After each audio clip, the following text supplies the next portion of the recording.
Bismillahirrahmanirrahim. Assalamualaikum warahmatullahi wabarakatuh. Innal hamdalillah nahmaduhu wa nasta'inuhu ala umuri dunya waddin. Wassalatu wassalamu ala asrafil anbiya'i wal mursalin wa ala alihi wa sahbihi ajma'in. Amma ba'du. Pertama-tama mari kita panjatkan puja dan puji syukur kita atas kehadirat Allah Subhanahu wa taala yang telah memberikan kita nikmat iman, nikmat sehat, dan nikmat umur yang masih kita bisa gunakan untuk hal-hal yang bermanfaat pada saat ini. Salawat serta salam mari kita curahkan kepada baginda Nabi besar kita Muhammad sallallahu alaihi wasallam, yang karenanya kita bisa merasakan Islam, kemudian Islam hingga sampai saat ini. Pada kesempatan kali ini, izinkan saya untuk menyampaikan sebuah hadis yang untuk mengampu ujian akhir semester mata kuliah hadis akidah yang diampu oleh Bapak dosen Bapak Dr. Ellen Sumarna MAG dan Bapak Dr. Cucu Suraman MAG. Di sini saya akan menyampaikan sebuah hadis, yakni manusia iman, yang berbunyi dari Anas bin Malik radhiyallahu an, dari Nabi sallallahu alaihi wasallam, beliau bersabda, "Thalathun man kunna fihi wajada halawatul iman, an yakunallahu wa rasuluhu ahabba ilaihi mimma siwahuma, wa an yuhibbal mar'a la yuhibbuhu illa lillah, wa an yakraha an ya'uda fil kufri kama yakrahu an yaqdhafa fin nar." Hadisnya memiliki arti ada 3 hal yang barang siapa memilikinya di dalam dirinya, maka ia akan menemukan manusia iman. Yang pertama, Allah Azza wa Jalla dan Rasulnya lebih ia cintai daripada selain keduanya. Yang kedua, ia mencintai seseorang yang ia tidak mencintainya kecuali karena Allah Azza wa Jalla. Dan yang terakhir, dan ia merasa benci untuk kembali kepada kekufuran, sebagaimana ia merasa benci jika ia dilemparkan di dalam neraka. Di sini saya akan menjelaskan lebih dalam tentang makna dari hadis ini.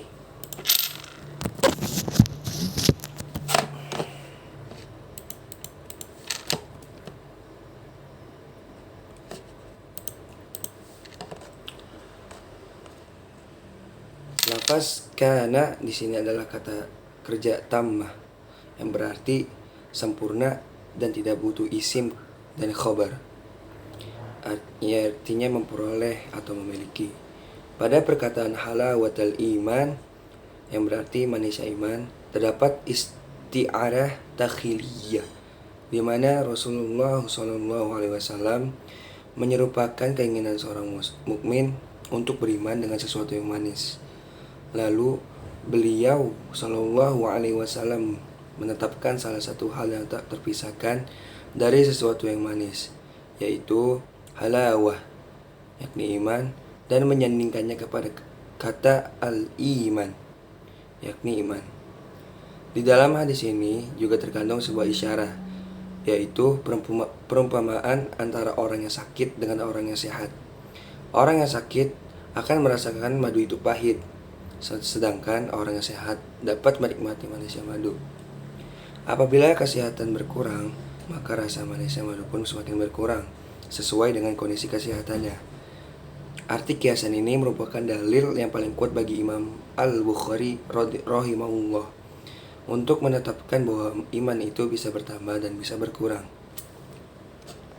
Syekh Muhammad bin Abi Jamrah rahimahullah berkata, diistilahkannya itu dengan kata manis karena Allah Azza wa Jalla telah menyerupakan keimanan dengan pohon dalam firman Allah Azza wa Jalla, yakni dalam Quran surah Ibrahim surah ke-14 ayat 24 yang berbunyi Bismillahirrahmanirrahim.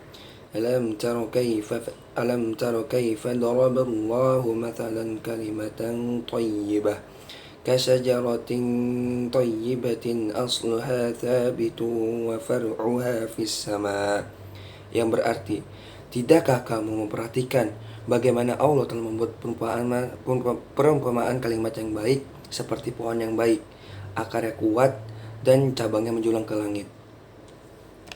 Kalimat yang dimaksud adalah kalimatul ikhlas, yakni la ilaha illallah. Pohonnya sebagai pangkal dari keimanan, ranting adalah mengikuti perintah dan menjauhi larangannya. Daunnya adalah semangat seorang mukmin dalam mengamalkan kebaikan. Buahnya adalah ketaatan.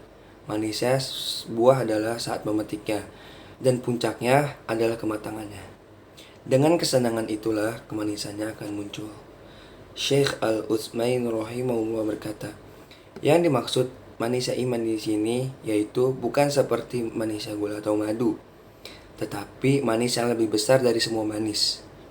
Rasa manis yang didapati oleh seseorang di dalam hatinya, kelezatan yang tidak setara dengan apapun. Ia mendapati kelapangan dalam dadanya, cinta kepada kebaikan, dan cinta kepada orang-orang yang berbuat baik. Sabda Nabi Sallallahu Alaihi Wasallam, "Man kana Allahu wa rasuluhu ahabba ilaihi mimma siwahuma."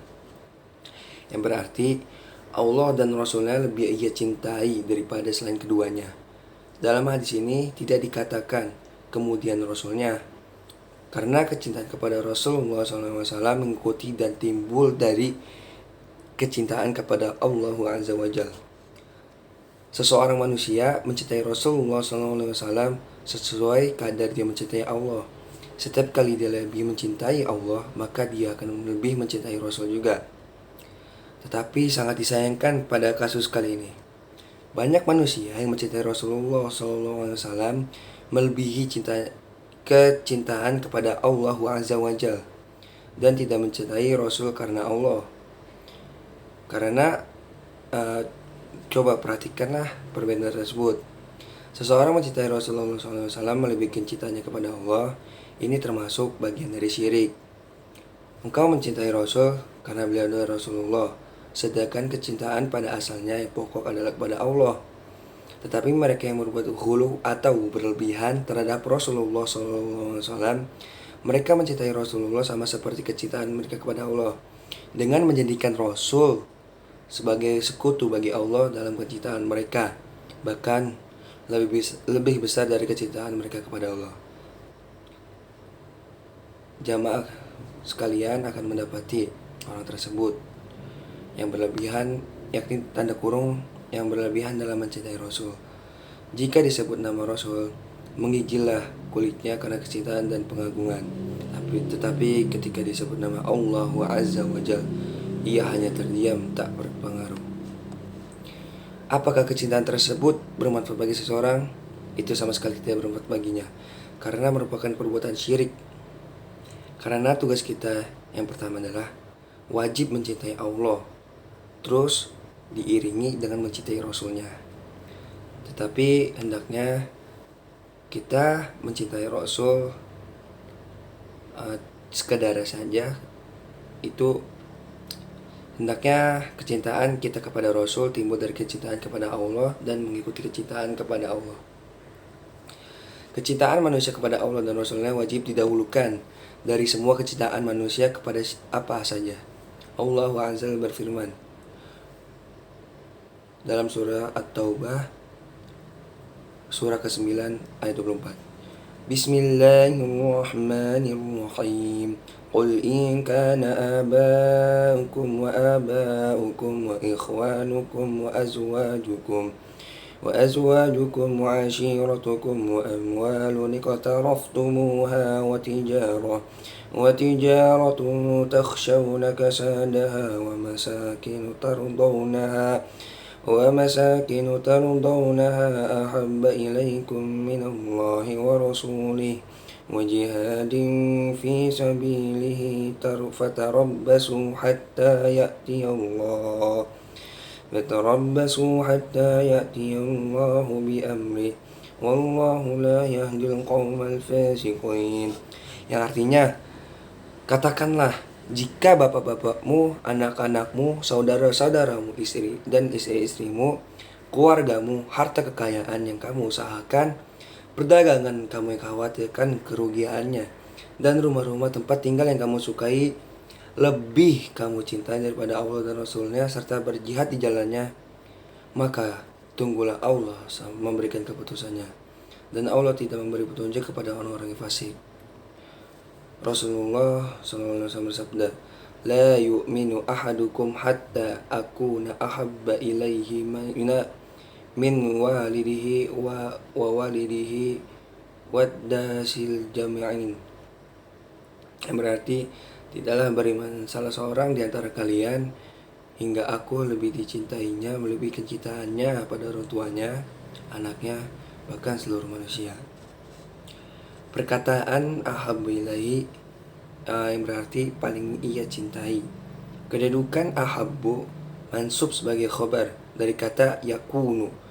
Al-Baithawi rahimahullah berkata, cinta yang dimaksud adalah cinta yang berlandaskan akal sehat, yakni mengutamakan segala sesuatu menjadi tuntunan akal sehat, meskipun bertentangan dengan hawa nafsunya. Seperti orang sakit, ia dapat sembuh dengan minum obat yang menurut seleranya tidak disukainya, namun ia meminumnya karena perintah akal sehat. Apabila seseorang memperhatikan bahwa syariat tidak akan memerintahkan atau melarang sesuatu kecuali mengandung kemaslahatan dalam waktu dekat atau keselamatan di masa mendatang, tentu saja akal sehat akan mengedepankan hal itu. Jiwanya akan terlatih untuk mengerjakan perintah syariat, sehingga hawa nafsu itu untuk mengikuti dirinya. Akalnya merasakan kelezatan dalam menjalankannya. Kelezatan akal seperti ini adalah dengan meraih kesempurnaan dan kebaikan dari sesuatu yang memang sempurna dan baik. Rasulullah SAW menggunakan istilah manis untuk menggambarkan kondisi tersebut, sebab rasa manis merupakan kelezatan yang dapat dirasakan oleh indera manusia. Imam An-Nawawi rahimahullah berkata, hadis ini sangat agung kedudukannya dan merupakan salah satu pokok keimanan. Makna manisnya iman adalah kelezatan dalam melakukan ketaatan dan berani menanggung berat ketika menjalankan agama, serta lebih mengutamakan agama daripada dunia. Cita hamba kepada Allah dapat terwujud dengan mengerjakan ketaatan dan menjauhi maksiat atau kedurhakaan. Demikian pula halnya cinta kepada Rasul. Rasulullah SAW mengatakan siwahuma, yang berarti daripada selain keduanya, dan tidak menggunakan miman supaya kandungan lebih umum, karena nama itu mencakup makhluk yang berakal dan yang tidak berakal.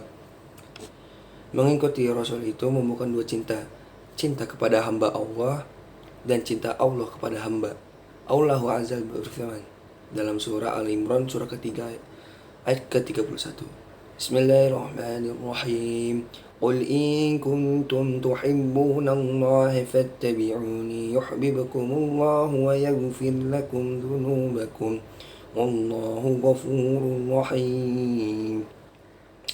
Yang artinya, katakanlah, wahai Muhammad, jika kamu benar-benar mencintai Allah, ikutilah aku. Niscaya Allah mengasihi dan mengampuni dosa-dosamu. Allah itu Maha Pengampun lagi Maha Penyayang.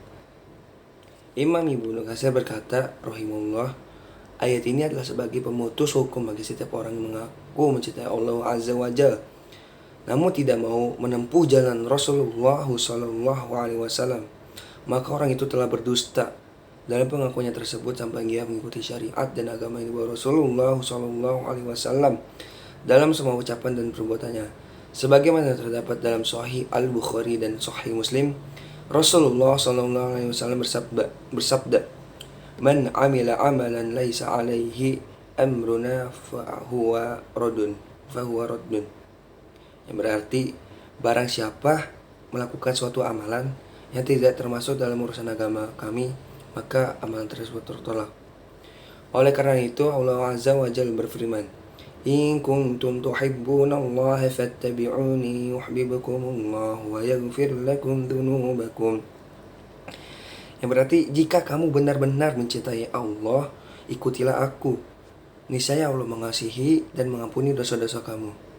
Kalian penonton yang dirahmati Allah akan mendapatkan apa yang kalian minta dari kecintaan kalian kepadanya, yaitu kecintaan Allah Azza wa Jalla kepada kalian.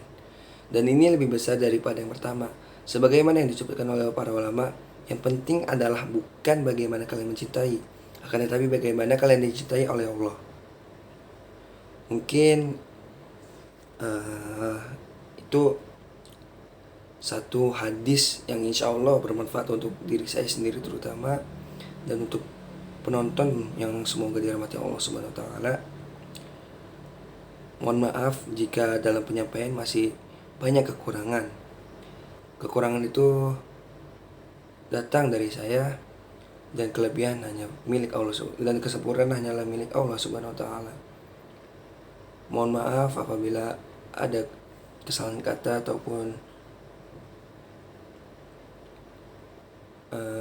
ataupun salah dalam penyampaian. Kurang lebihnya mohon maaf. Wabillahi taufiq wal hidayah. Wassalamualaikum warahmatullahi wabarakatuh.